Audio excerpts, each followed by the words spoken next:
This week on Hazardous Materials, last week's comics this week, it's Green Lantern, and Green Lantern. Warning. The following podcast is utter nonsense and may cause agoraphobia, kleptomania, insomnia, and oppositional defiance disorder. We are required by law to provide you with this disclaimer for hazardous materials.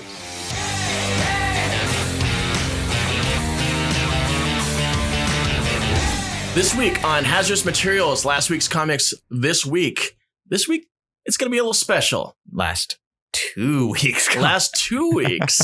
We're going to talk all about an issue that came out a couple weeks ago, Green Lantern 80th anniversary. This was initially recorded for last week's episode, but I don't know if you've picked up on this, dear listener, but me and Casey are real big Green Lantern fans. So we talked the hell out of this thing. For at least for me, this was such a nice nostalgic trip down memory lane through so many eras of Green Lantern that I love, and getting to see a spotlight on just about every major human lantern was a treat. And I got to see all the creators that I loved in Green Lantern, and I also got to crap on the two guys that I really don't like about Green Lantern. Yeah. But I mean, they still make good stories. Yeah. Surprisingly. Even though I still hate them. They tricked you. They did trick us. So yeah. I hope you all enjoy this episode. This was going to be just a part of our episode. This was going to be a 10-minute bit at tops. It was the second story we talked about, and our producers were like, hey guys, we're already at 45 minutes. Let's maybe make this its own spinoff. So yeah. So considering the fact that comics are kind of coming and going as the weeks go by, we're gonna take a little break, I guess, next week, and we're gonna release this one now. So yeah. Enjoy it. So normally when we cover these 80th anniversary specials, we generally just kind of go through the highlights. But this one, while most of these guys are pretty hit or miss, there wasn't really a story that missed. The worst story in here is just kind of boring and bland. Right. But yeah, and of course, we're a little biased. We're both huge Green Lantern fans. Yes, exactly. I mean, last episode, I told you if you want to fill this entire episode with no comics whatsoever, let's just talk lanterns or mutants. So yeah, I kind of just want to walk through every story and we can bounce off of it and have a come down from my very upset moment. According to my producer, a 15-minute rant about how crappy DC is doing. Man, I've never. I'm sorry, Snyder and Capullo. I'm sure you're great guys, but I cannot condone your buffoonery. Yes. Yes, we will not suffer fools lightly in this show. So the first story is a James Tynion IV and Gary Frank Alan Scott story. This was the weakest one I was talking about. I do love Gary Frank. And it's nice to see him draw a story that I don't entirely hate, which hasn't been the case for the last 10 years of his work. I haven't cared about Gary Frank since he did Hulk. The last time, I think, when he was drawing Jeff Johns and Richard Donner's Action Comics was the last time I was really into him. Yeah. Those are really good. Is that the short sleeves comics? No, that's Grant Morrison and Rags Morales. Okay. Gary Frank was doing, which those are also really good. But this is when Richard Donner was co-writing with Jeff Johns, and they did Escape from Bizarro World. That wasn't a Gary Frank one, but a Legion of Superheroes reintroduction. Richard Donner is in Superman the movie. Richard Donner, exactly. The guy who got Jeff Johns a job at Detective Comics. Richard Donner. I'll be damned. Yeah, he started off as, I believe, a directorial assistant for Richard Donner during the Lethal Weapon movies. I love the Lethal Weapon. Yeah, they're good stuff. But anyways, so yeah, the Tynion Frank A story, it's Alan Scott, giving his condolences to the mother of a kid who was on the train when he had his wreck. And is he gay or is he not gay this time? Alan Scott, I mean, this is main universe one, so presumably no. Because the storyline felt like... Maybe it's time for main universe Alan Scott. I'd be into it. Yeah, and having a gay hero in the 40s would be pretty dope. Actually, I'm on board. I honestly did not know which Alan Scott we were dealing with until he put on his outfit in the last frame. Yeah, because this is actually part. This is kind of the second promotional story we've gotten for it, of going for this Generation 1 JSA era stuff, with Wonder Woman being the new first superhero and Alan Scott kind of being the second one. We saw a little bit of this in the Wonder Woman 750, I think was the issue, where there was like the last story was a James Tynion, or was it Scott Snyder? Either Snyder or Tynion and Brian Hitch doing Wonder Woman's debut. And kind of the last panel of that was Alan Scott looking at his ring. Yeah. And so here we kind of have like a continuation of that. And I'm excited to see where this JSA stuff unfolds, because I do like the JSA. I do like the JSA, but honestly, I like the New 52 take on Alan Scott. It was a pretty fun book. It was a good book, and it was a bold take on him.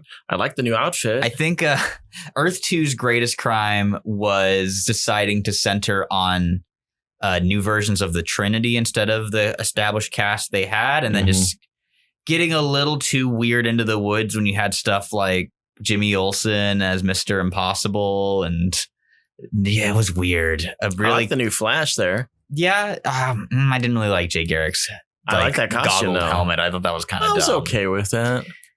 Well, we got the goggled look with the Johnny Quick from but I didn't really like it on Jay Garrick. You know, Jay Garrick helmet's too iconic. Alan Scott, let's be honest, his original costume's pretty rough. I'm pretty open to new interpretations on that look. Yeah, I mean, I gotta wonder. You call a character Green Lantern, but then you involve all these other weird ass colors. Red and purple, baby. Red, purple, but he's got green pants, bro. Red boots. The original idea was he was supposed to have kind of an Arabian Nights look, and was supposed to be like kind of a genie in the lamp deal. I guess explains the billowy clothes and exactly the laced up leggings. That's what they were going for, but I don't think it's ever really explained in the book that that's what Alan Scott models his outfit after. Well, I mean, it was back in the 40s. Back in the 40s, superhero costumes were really just a mixture of normal clothes and circus clothes. And sometimes you got to tie off at the knees occasionally. And you got to tie off the knees, but he had a collared shirt. Yes, and a high collar. High collar and normal collar. Yeah, you got to double collar. He's got to pop them both. He's only popping one. He's one of them special ones. I got two collars, but I'm going to pop one. Leave you guessing. So yeah, an okay Alan Scott story. If you're really jonesing for new Alan Scott content, it'll wet your whistle, but nothing too interesting there. Let's talk a little bit about that Hal Jordan story. The Jeff Johns Ivan Reyes reunion, which, oh man, one of my biggest complaints about Jeff Johns' Green Lantern is that Hal isn't a big enough idiot in it. Just remedied that for me. Getting some classic, I've got the IQ of a guacamole, Hal Jordan. Let me tell you, this whole story played itself out so sincerely. I was so sucked in. Okay, so the whole idea is that Green Lantern has gotten his butt kicked while dealing with the Sinestro Corps war armory or something along those lines. It's like a before or after Blackest Night. And so he ends up on this world, and he's got like a 0.0 charge on his ring. It's like, well, how much charge do I have? He was like, you have enough charge for 3 messages, and then it's going to go out, and we don't know if you're going to die in this world because we don't know if it's breathable, and the ring can't analyze anything because it's all screwed up. So he makes these deep and sincere messages to Carol, to Batman, and the Justice League, saying, the Green Lantern Corps, right? Mm-hmm. And the Blue Lantern Corps. This is back when the Blue Lanterns were actually alive. That's what I think the Blue Lanterns are still alive. Like the Blue Lanterns got completely wiped out. No, they came back. Did they? Yeah, Robert Venditti brought them back. Like, don't play with my emotions. No, this happened. There was a whole arc where St. Walker gets the blue ring again. He goes to recruit the whole Corps. Oh no, I'm talking. No, okay, the Corps. Yes, he does go recruiting. Never brings anybody back. I'm talking about the old people. All their animals. Like a cougar here and an elephant there. And they were there. Okay. Yeah. So I knew what I was dealing with. So he does all these sincere messages, telling Bats, it's like, oh, you were this guiding force for me. And, when I first met you, I felt this and all this other stuff. And then he's got one thing left, I've got one charge. I got one message left. If this goes, I'm probably going to end up dead. I'm going to send it to the love of my life, Carol Ferris. And then he does the message. And his ring cancels out, and he starts gagging, and he realizes, wait, I can breathe this. He walks out, and he finds out he's in Las Vegas. And the last panel is just the entire Justice League laughing at him. Well, he's mortified. I mean, can you imagine this?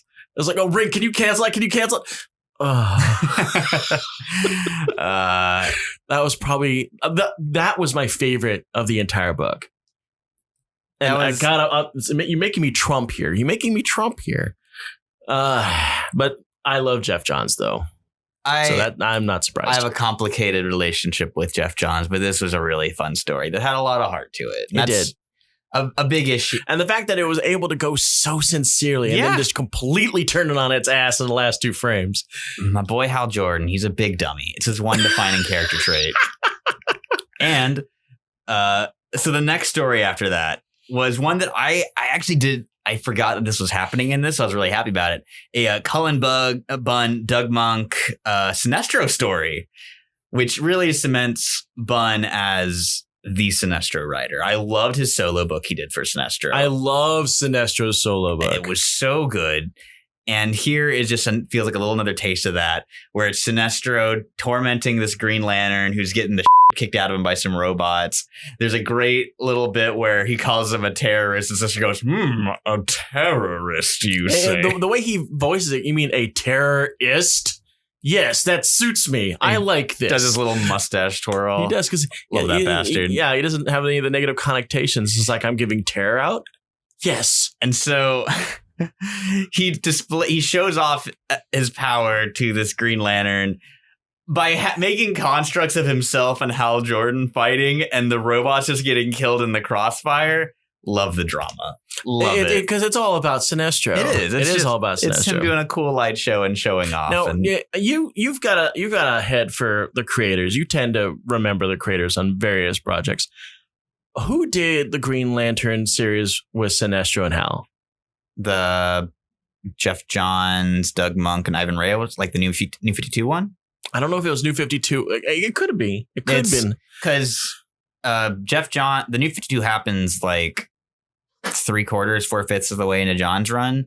And there's no way they were going to dislodge him because he was making them some Green Lantern cash. Yeah. So the New 52 one is where Sinestro becomes a Green Lantern again. And which I love. Partner. Yeah. So that's the New 52 one. That was a great story. Mm-hmm. I wish we could revisit Sinestro like that again. Yeah. Or in any way other than what he is right now. Yeah.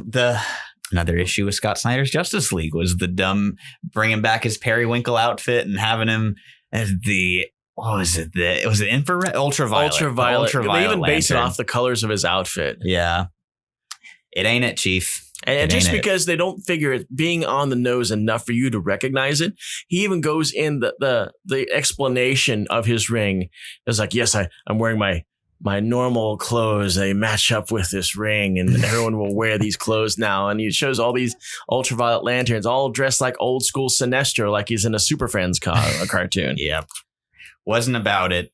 But yeah, Bunn and Monk on Sinestro, A+.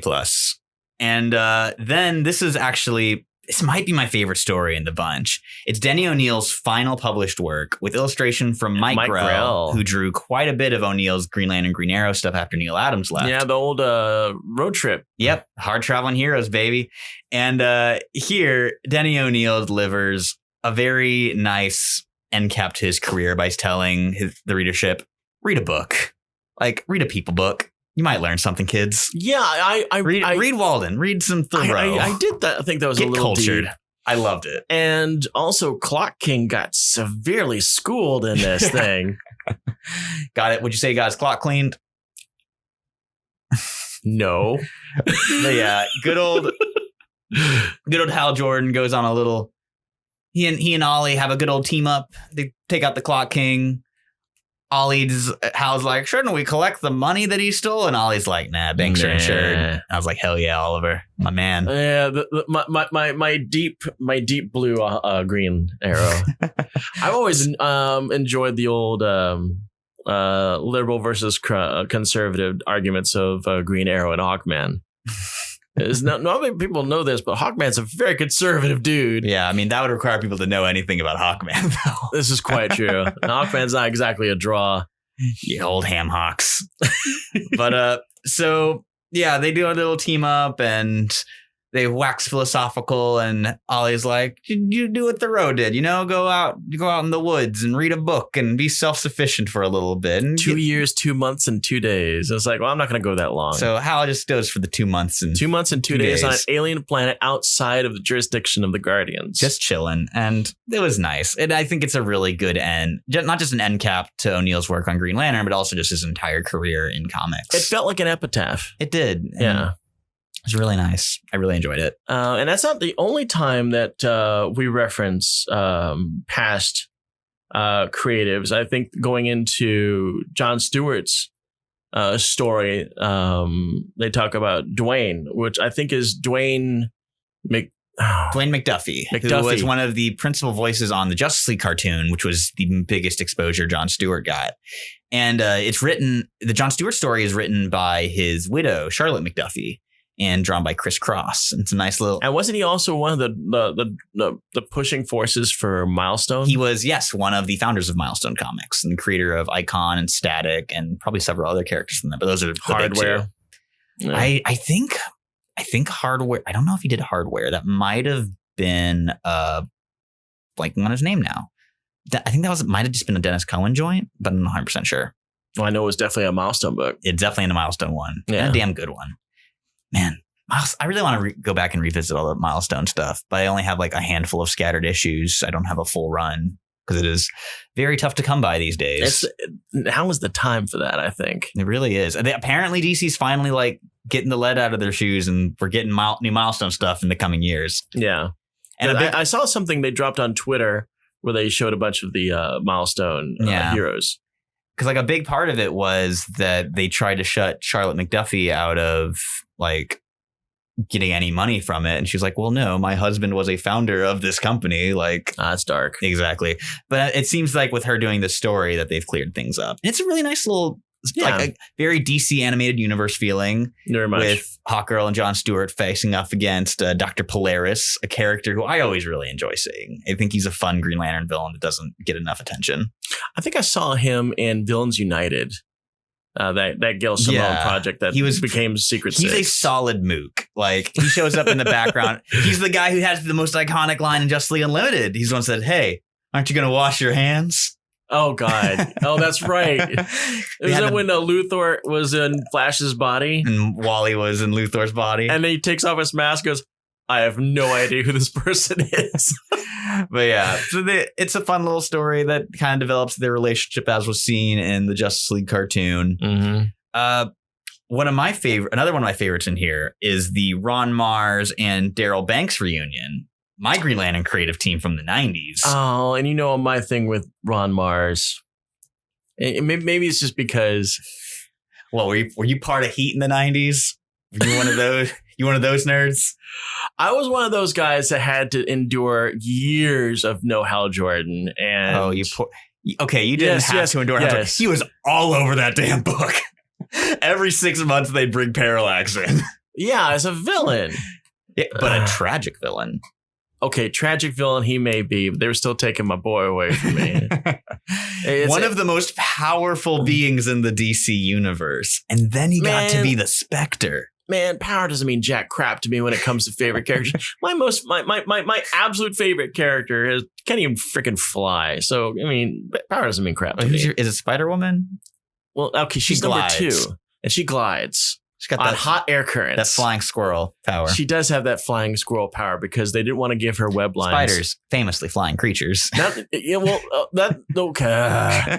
reason why now we've gone on to that. Now I'm on a tangent about that is because Stanley and the guys said, "Hey, Filmation's trying to make this show about there's Spider-Woman. We need to get this name. We need to get this out in Marvel Spotlight. Make a Spider-Woman, but I don't want her to have any connection at all to Spider-Man. No costume, powers, none of that. Of course, they couldn't get around the whole walking on wall stuff and the eye thing. That's it. That's the reason why she doesn't swing on a line." Mm-hmm. Well, thank you again for sharing. Probably the third time you brought it up on the show. Yes. So who is your favorite? Sabretooth. Oh, yeah. You knew this. Yeah, I know that. I know that. Foolish me. I got him in the villain hole. He's in the villain hole. Literally in the villain hole. But yeah, Ron Mars and Daryl Banks have. Ron Mars belongs in the villain hole. Ron Mars is a hero. Save the Green Lantern franchise. You want to go back and read those first 50 issues or first 48 issues of 90s Green Lantern? Be my guest. Okay, don't hold up. There's no They're doubt. real bad. There's no doubt in my mind that the Hal Jordan ship during that time was not doing well.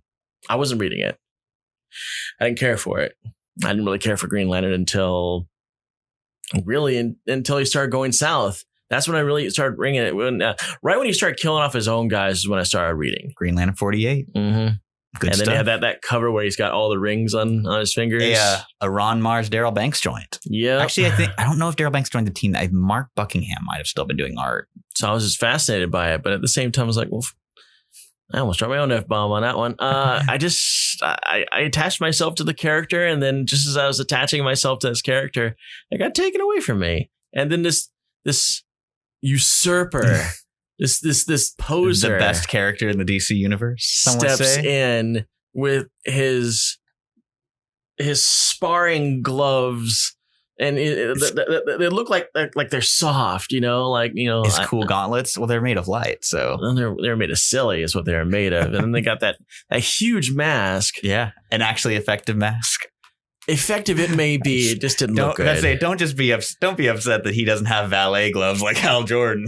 I like those. Valet gloves are a little off. I never really understand the whole white gloves thing. I guess they were just got to check for prints later. They want a third color on the man. Give him a break. But anyways, I was very happy to have what felt like a lost story from my childhood as Kyle is going through some of the stuff from Warriors.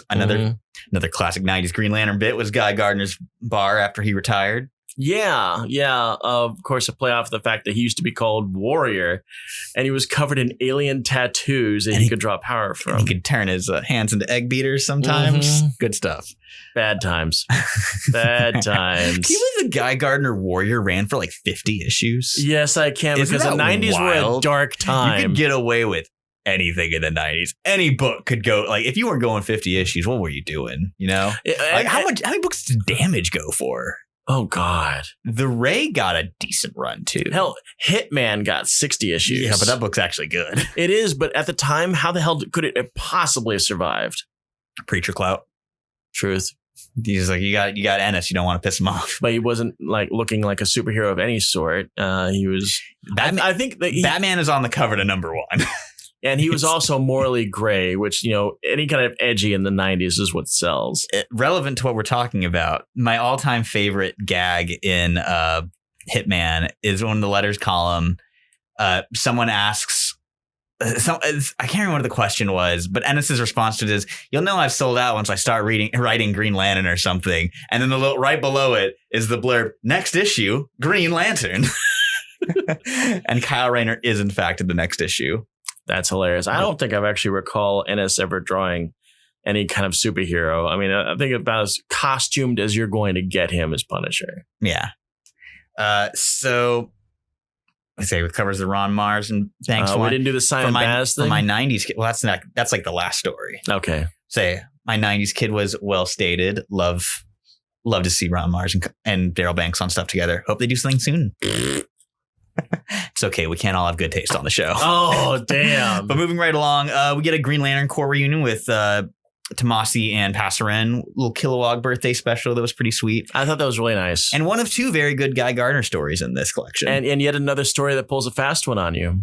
Yeah. You think you got stuff's going down. Kilowog's on an important mission, and then I thought that we were just going to rescue the Thanagarian and the Rainian again, and nope. It's just a birthday party. It's a birthday party for our boy Kilowog. I like seeing I actually just picked up a first Kilowog recently. Oh, yeah? Yeah. Good stuff. Green Lantern. Those Steve Englehart Green Lanterns, man. They're good stuff. I do feel bad for him because he lost his planet. Do you remember when Kilowog was a socialist icon in the 80s? No. When he goes and visits Russia, and he's like chatting up with the Russians and stuff, and he's like, "I don't know why you guys are at war. That's basically what we did on my planet." Like, oh, and Kilowog. Kilowog becomes a Russian icon. There's a great cover. I think it's Green Lantern 207, where it's Kilowog like in Soviet style propaganda art with him hoisting up a big red flag. It's great. One of my all time favorite covers. For the proletariat. Exactly.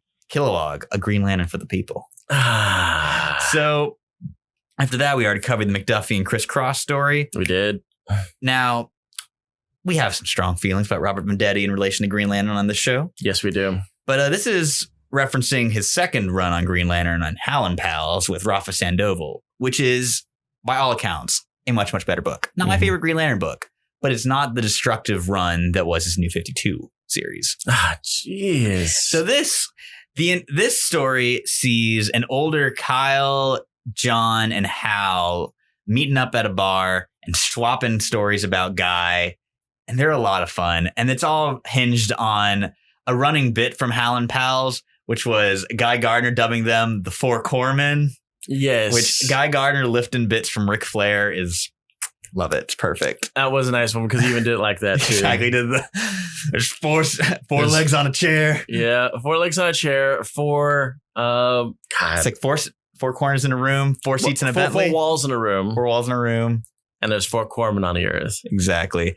And of course, the reveal is that Guy has passed, which, I mean, if any of that bunch was going to die first, it's going to be Guy. And I kind of figured that was where they were going. Some of their dialogue kind of threw me off because they're talking about him being late. Yeah. And it's like, okay, I guess he's going to show up then. It's a really sweet little story, though. I really liked it. And you can really see that Venditti's favorite Lantern was Guy, because he gave Guy a lot of good material, even in New 52 Green Lantern, because it was in his book that Guy spun off into Red Lanterns. And that was some pretty damn good Guy stuff. I did like Red Lanterns. I didn't like Venditti. And I'm glad if they were going to give Venditti something, they're going to give him the least destructive story they could have come up with, which is them in a bar.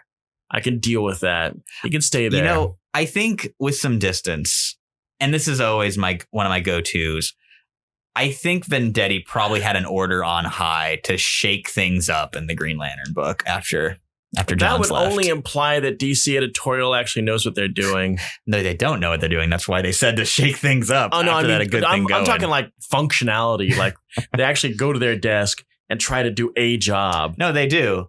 Dan DiDio tells you, hey, shoot Nightwing in the head this issue. Give him brain damage for 20 issues. He's still running around as Rick Grayson.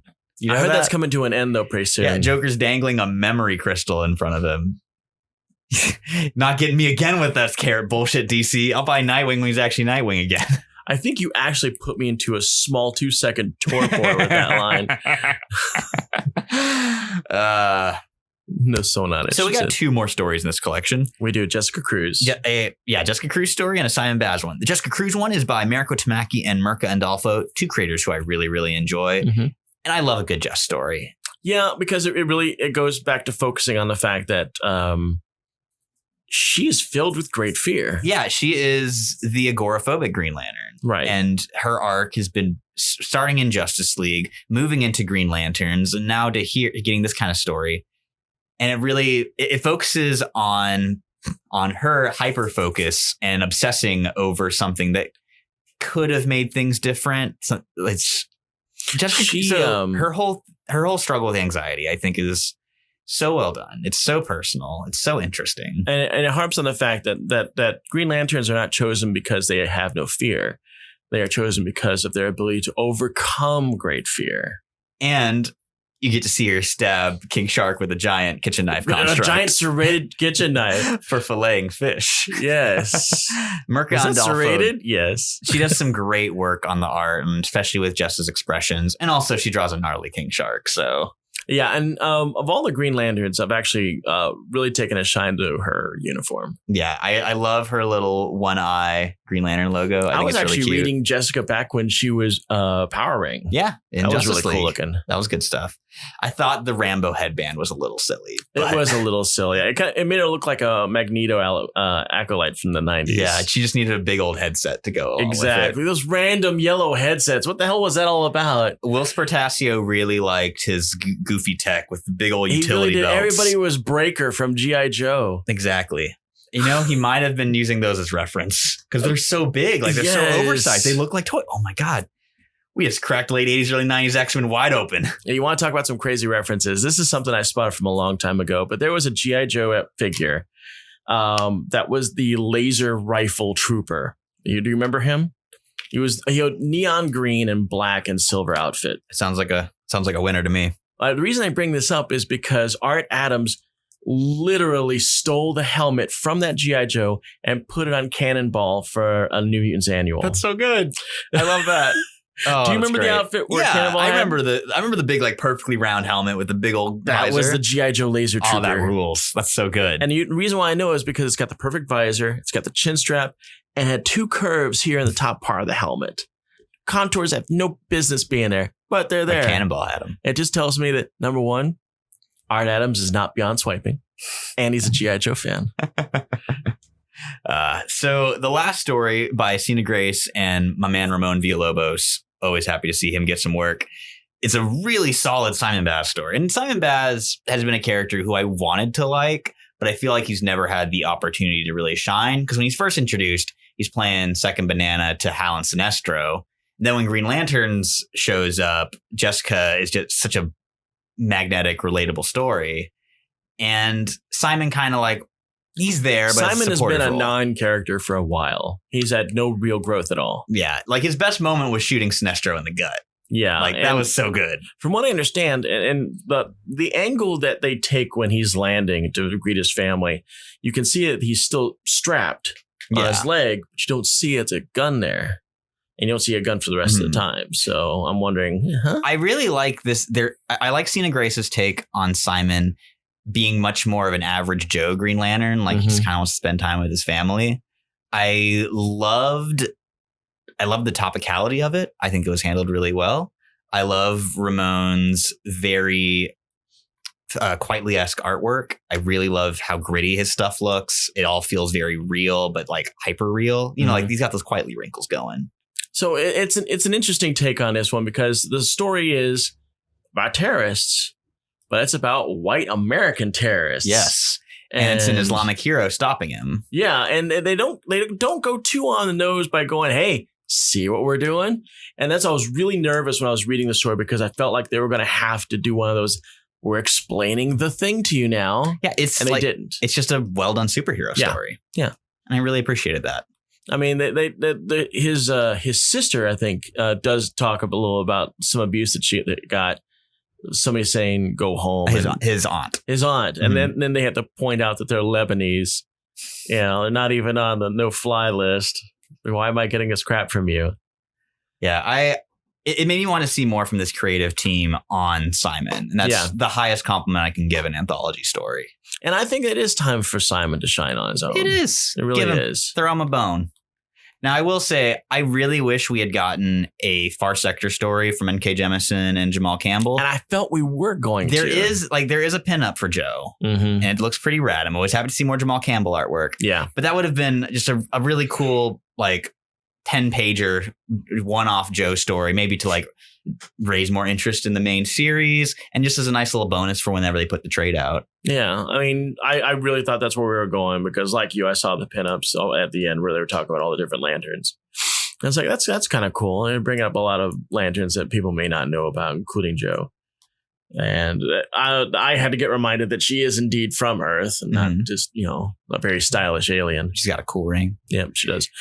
Speaking of which, I actually showed it to a jeweler that does Green Lantern rings. Oh, so you're going to try to get a Far Sector ring? I was curious about it because it's very ornate. It's very cool. And I showed it to him and he goes, wow, this is actually the first clear picture I've seen of this ring. Thank you. So I'm like, cool.